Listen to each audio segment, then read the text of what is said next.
talk about packaged goods, things that come in boxes and bags and bottles. How can we tell whether they're healthy or not? Well, let's start with the front of the package. Unfortunately, there's not a lot of helpful information that you can find there.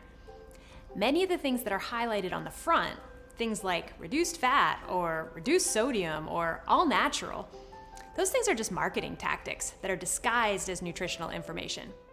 So higher fiber can signify that the product is made with whole grains and fiber-rich plant foods, and that is so important for a quality diet. So you can use the 5-to-1 fiber rule, which looks for foods that have at least 1 gram of fiber for every 5 grams of carbohydrate.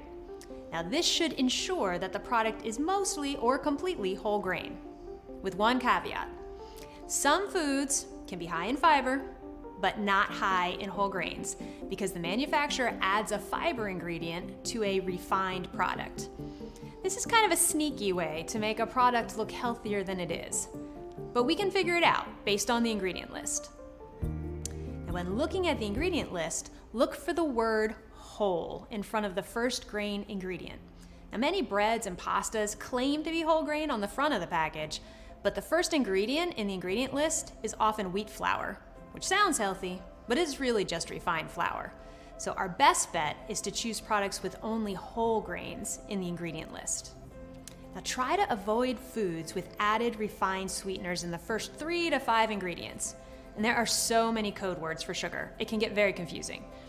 These substances may be disguised as words like corn syrup, rice and maple syrup, molasses, honey, malted barley, or barley malt. Like, are those actually even different things? Also, watch out for any term that ends in OL or all, things like sorbitol and maltitol. Also avoid things that end in OSE or OPS, like dextrose or fructose or maltose.